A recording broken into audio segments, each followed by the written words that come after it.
Köszönöm Attila a szavakat. Én is üdvözlök mindenkit, jó reggelt. Nagyon örülök, hogy itt lehetek.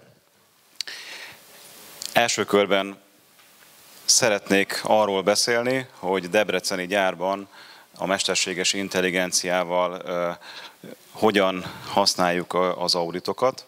Ezek előtt viszont egy pár szót szeretnék saját magamról elmondani.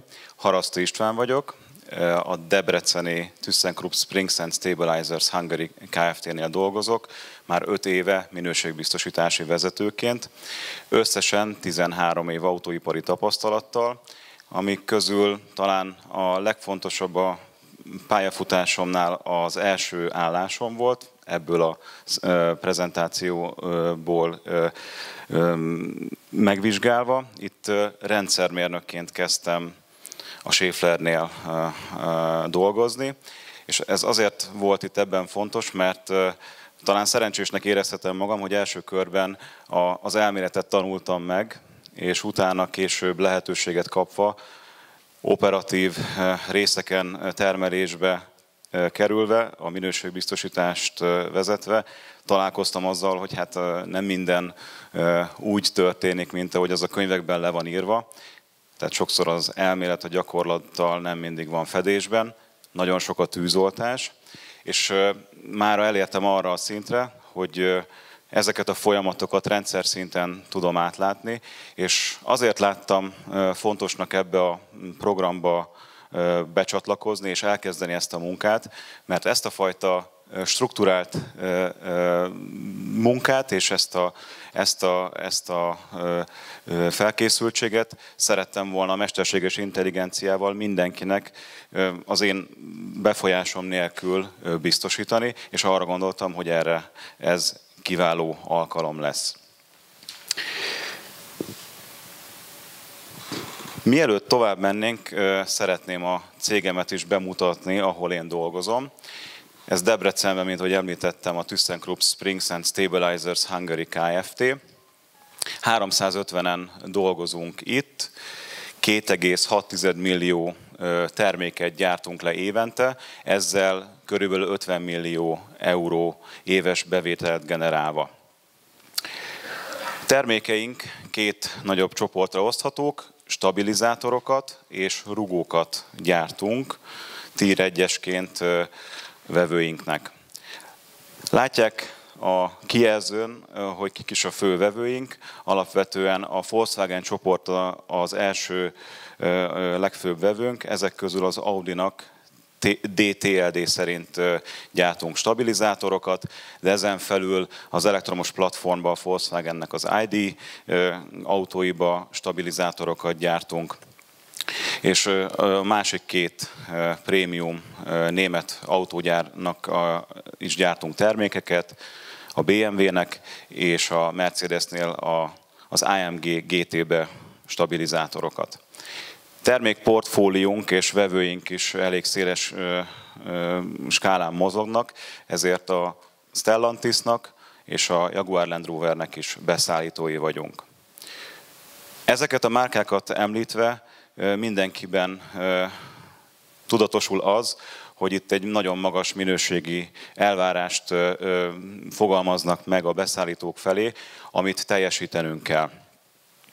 És talán ez a magas elvárás, figyelembe véve az aktuális piaci helyzetet és kihívásokat, még inkább arra sarkal minket, hogy elinduljunk egy új irányba. És ez az irány kell, hogy legyen a mesterséges intelligencia bevonása. Miért is mondom mindezt? Mert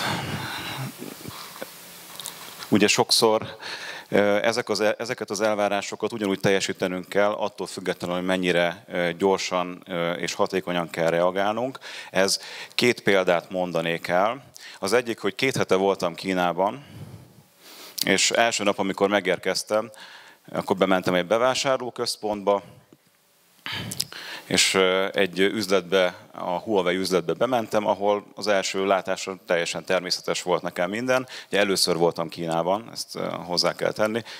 Laptopok, tabletek, mobiltelefonok, és akkor a boltnak a második részében 5 darab autó volt kiállítva.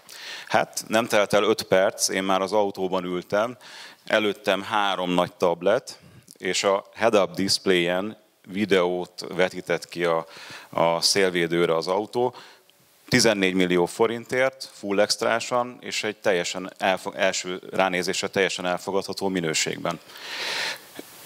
És utána már arról beszélt WeChat-en az eladó, hogy akkor mennyi időn belül tudná ezt nekem akár Európába leszállítani. Tehát az a fajta gyorsaság és reakció, amit ott láttam, az engem megdöbbentett. Azért mentem Kínába, mert ott is van a ThyssenKruppnak másik gyára, és kérdeztem a kollégáktól, hogy mégis hogyan megy ez, hogy másfél év alatt kiadnak egy új autót Kínában, és elmondta a következőket. A kínai autógyártók alapvetően kínai beszállítókkal dolgoznak, és ott is óriási a verseny, mind időben, mind költségben.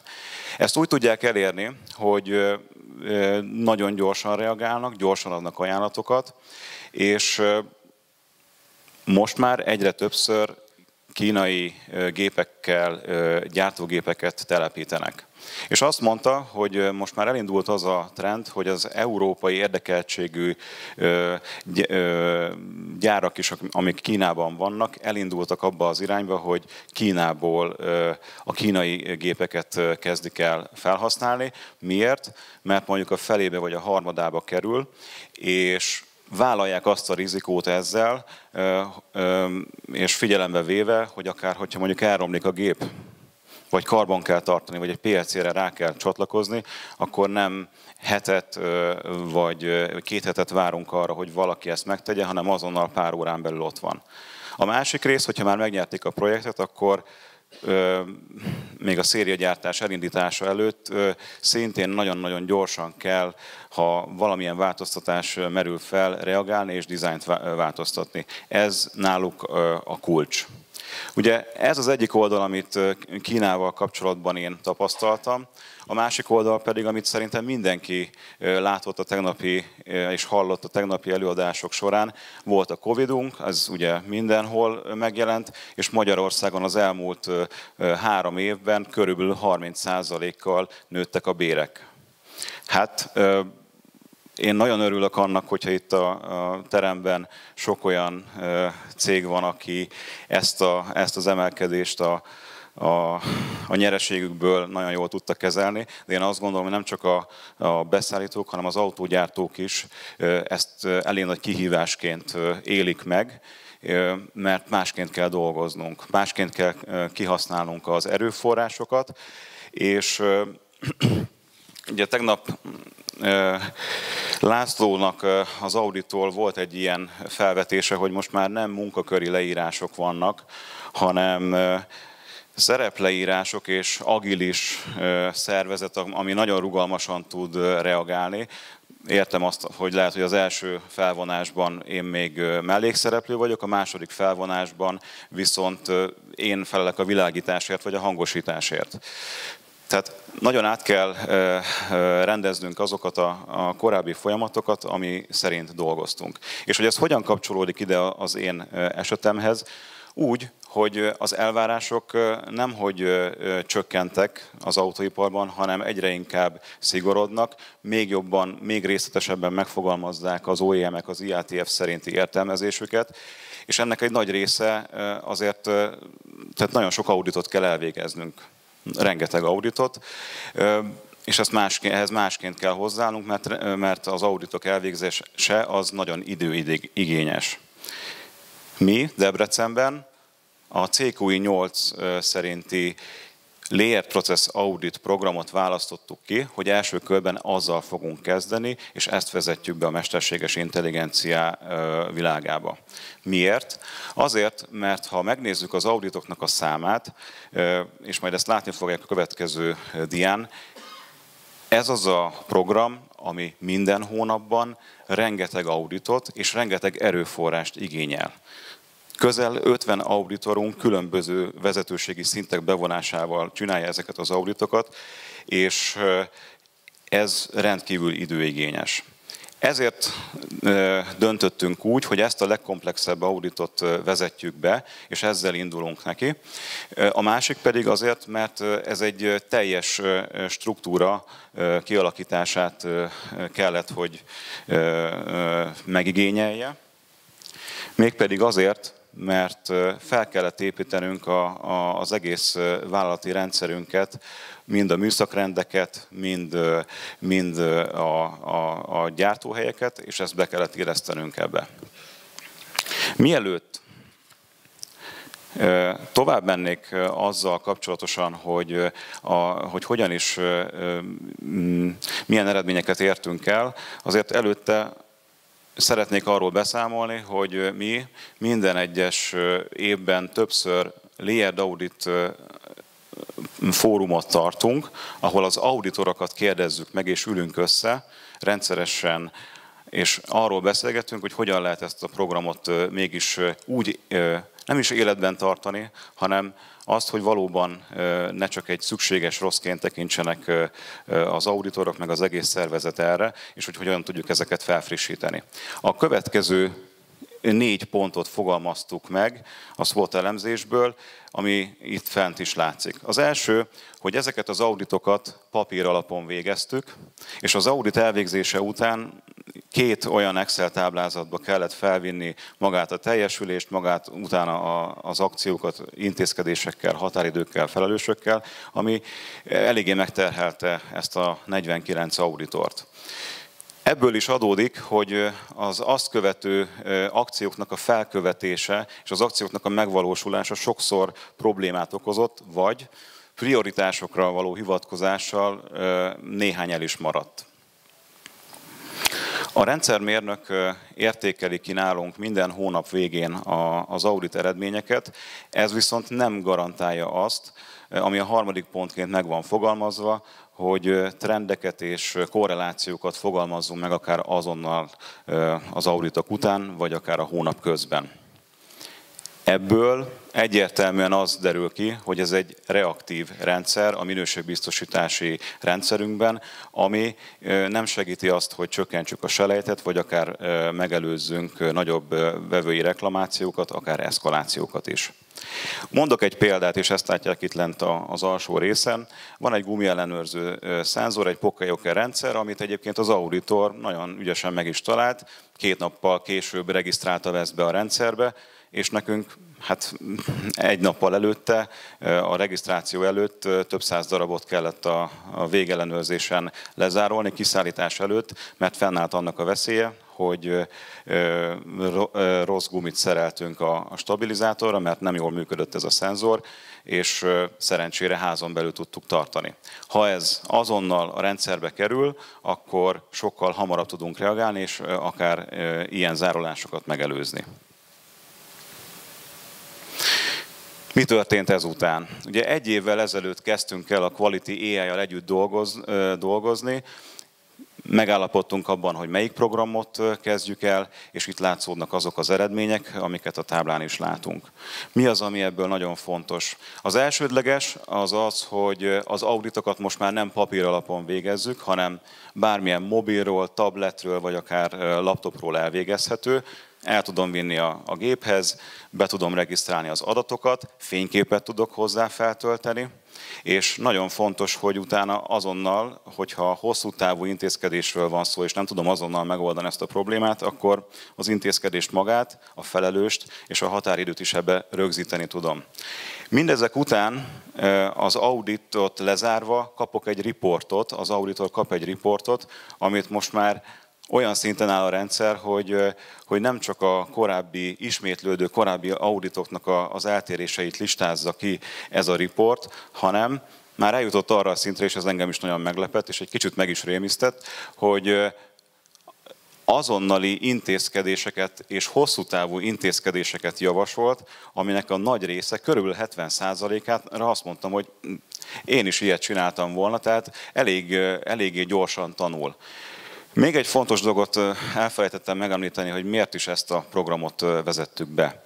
Ugye van az a mondás, hogy a tudás, vagy az információ az egy nagyon fontos dolog, a tudáshatalom, viszont hogyha ez az adat rendelkezésre áll egy olyan rendszerben, amit a mesterséges intelligencia kezel, akkor az még jobban kinyitja ezeket a lehetőségeket. Miért mondom ezt? Mert nálunk Debrecenben ugye két termékről beszélünk, 4 üzemben, 49 gyártóegységgel, és közel ennyi auditorral csináljuk ezeket az ellenőrzéseket. Ez azt jelenti, hogy havonta körülbelül 120 auditot mindenképpen elvégzünk.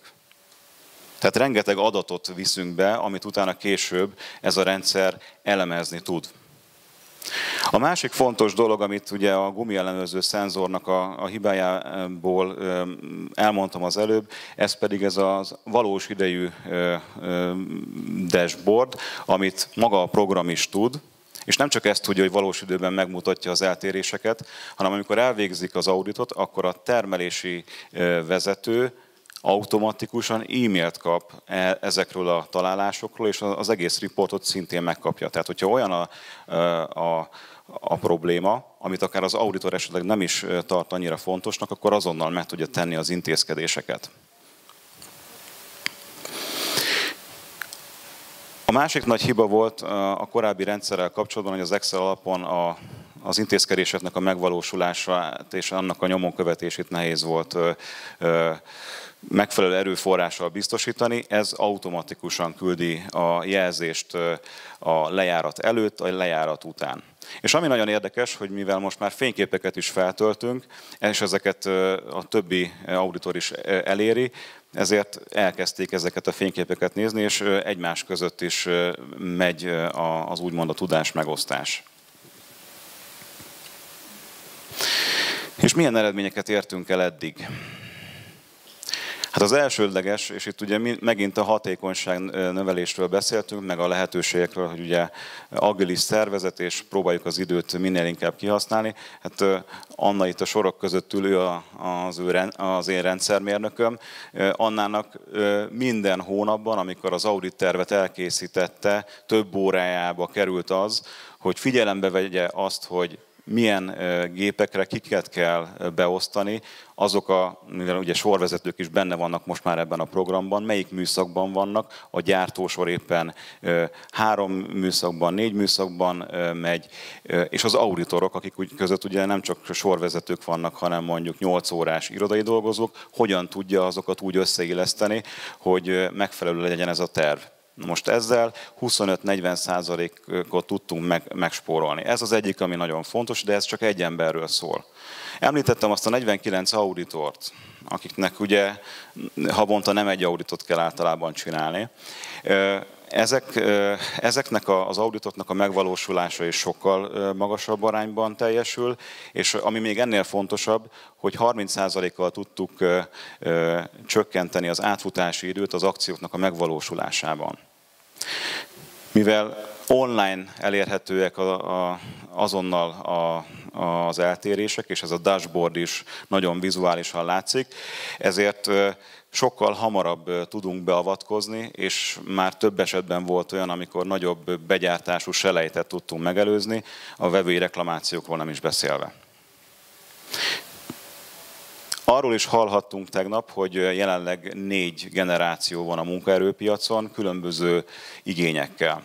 Ezzel az új módszerrel, amivel most már mobilon keresztül tudunk auditálni, a legújabb generáció sokkal inkább be tudjuk vonni, mert mobilon kommunikálnak sokszor egymással, ez az egyik oldal. De ugyanúgy előnyként értelmezte az idősebb generáció. Miért? Azért, mert nem kell 3 helyen még pluszba az audit lezárása után egy fél órát eltölteniük azzal, hogy egy Excelben adatokat visznek be. Tehát mind a két oldal előnyét látja ennek az egésznek. És végre eljutottunk arra, és most őszinte leszek önökkel, sok esetben azért néha azért ez így küzdelmes, hogy minden auditot, amit itt elvárunk, meg előírunk, azt megcsináljunk, és akkor nem figyelmeztetéseket küldünk ki a megvalósulásról az auditorcsapatnak, hanem a rendszermérnök ezt elemzésre tudja tölteni, és a trendeket tudja elemezni megfelelő kérdések feltételével, ahogy az AI-jal beszélget. Kérdéseket tesz fel. És miért fontos ez? Mert sokszor az utolsó pontig nem jutottunk el. Tehát nagyon sok időt vett igénybe a kiértékelés, a terv, és végén az ebből levont következtetésekre volt kevés időnk. Ezt ma a gyárigazgatónak és a termelési vezetőnek direktben riportálja a rendszermérnök, Anna, és így egy sokkal magasabb szinten tudunk dolgozni, és így most már sokkal jobban látja az összes résztvevő, hogy ennek van értelme, és nem csak egy szükséges, kötelezően elvégzendő feladat. Best practice, tehát amikor 2 hete Kínában voltam, akkor ezt a programot szintén megmutattam a többi quality vezetőnek, akik globálisan több gyárban szintén vezetők, és nagyon nagy nyitottságot láttam az ő személyükben, mert az az adatbázis, amit most mi itt felépítettünk, mivel ugyanaz a termék, tehát stabilizátorok és rugók, az alap az ugyanaz, ezért nekik nem a nulláról kell kezdeni, és a következtetések, amiket most már levon ez a program, ezt ők már azonnal élvezhetik, ezeknek az előnyeit. És mit hoz ez a jövőben? Ez egy kulturális váltást hoz és hozott Debrecenben, mert már kicsit másként kezeljük és közeledünk ehhez az egész témához. Ugye már mi is a ChatGPT-t a hétköznapokban használjuk a magánéletben, de most már elkezdtük ezt a részét a munka a világában is használni. Az adatok nem izoláltak, és az összefüggéseket sokkal jobban látjuk. Értékteremtő folyamattá válik ez a program a reakció és a reaktív akciók helyett. És ennek van még egy nagy előnye, ennek a programnak. Nagyon sok minden inputot lehet ebbe belerakni. Tehát ez azt jelenti, hogyha egy OEM követelmény módosul, akkor ezt mint elvárás be tudjuk a programba illeszteni, és utána a kiértékeléseknél, vagy az összefüggések keresésénél erre is ránéz a program, és ebből szintén következtetéseket tud levonni. Mik a következő lépések? Ha megvan ez a programunk, akkor az egész audit programra ki tudjuk ezt terjeszteni, amiben beletartozhat a már tegnap említett VDE 6.3-on kívül a VDE 6.8. A kérdéslistákat szintén fel lehet tölteni ebbe, és ha már a legnagyobb falaton túl vagyunk, vagy a legnagyobb kihíváson túl vagyunk, mert megvan a struktúra, akkor ezeket az auditokat egyszerűbb majd ebbe belerakni.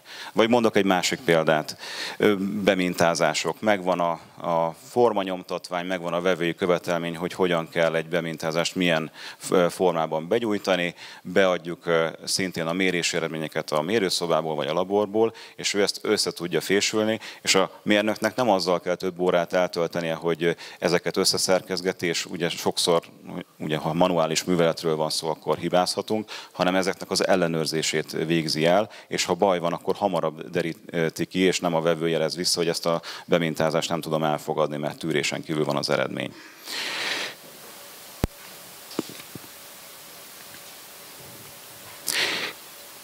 Én azt gondolom, hogy ez az irány most az auditálás tekintetében. Debrecen már elkezdte, és a ThyssenKruppon belül a további szájtok is nyitottak erre, ami nem csak a hatékonyság javulását eredményezi, azáltal, hogy több idő szabadul fel az egyébként is leterhelt kollégák esetén, hanem egy preventív irányba tudunk átlépni, ugyanúgy, mint ahogy egy IATF audit van a karbantartástól mindig a prevenciót, vagy akár a prediktív karbantartást kérik, nálunk is ugyanez az irány. És én azt gondolom, hogy nem csak a ThyssenKruppnak, hanem az egész magyarországi autóipari résztvevőknek ez egy kiváló lehetőség arra, hogy ezzel a hatékonyságot és azt a fajta gyorsaságot és gyors döntést hozatalt elő tudjuk készíteni.